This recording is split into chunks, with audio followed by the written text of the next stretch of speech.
Hello everybody and welcome to my 24th Microsoft Access 2003 tutorial. And in this tutorial I'm going to show you how to use a crosstab query. And crosstab queries are great because they allow you to have kind of headings across the columns and the left hand side. So quite often you could create a query that has loads of fields, but you could create a lot quicker by just using a crosstab. And so I'm going to show you how to do this. So I've just got my data. I've got this query called all sales that has all of my sales with the sale value. It's also got the sale month in it as well. And what I want to do after this is create a table that has my sale month broken down with the value, and then across the top which person has which value. And you'll see this when I finish it. If you want this data, then it's in the sample in the link below to the website. And if I press close and go to create and then query design, and then I want to go into my queries and all sales.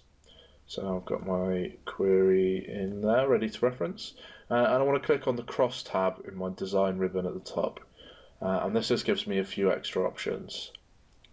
And in here we're going to want my username, I'm going to want the sale month, and I'm going to want the sale value, and I want that to be a sum. Then I've also got this extra field here that I need to fill in, this extra criteria for the crosstab. And I need to select each of these and say which one goes across the row and which one goes across the column. So I want my username to be in my column heading. You're only allowed one column heading, so they can be a bit restrictive like that. So make sure you've only got one of those or it won't run.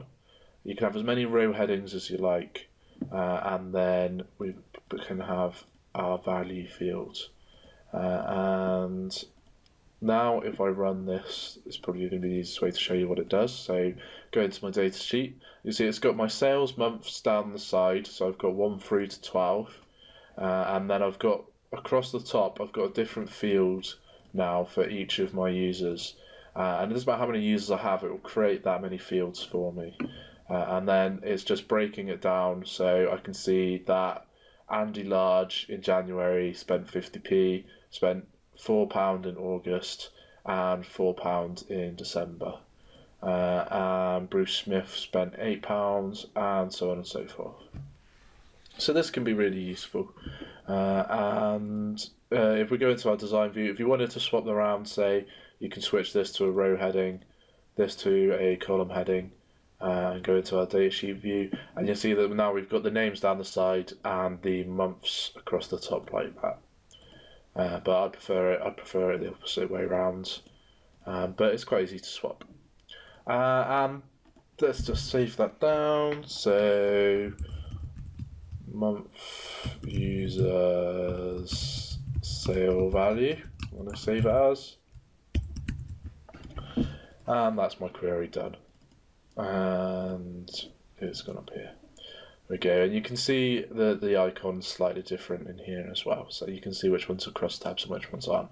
And that is it for crosstabs. Any questions, drop them in the comments below or on our forum. And that's going to be it for this tutorial. In the next tutorial I will show you how to use a union query. Thanks for listening, I hope to catch you soon.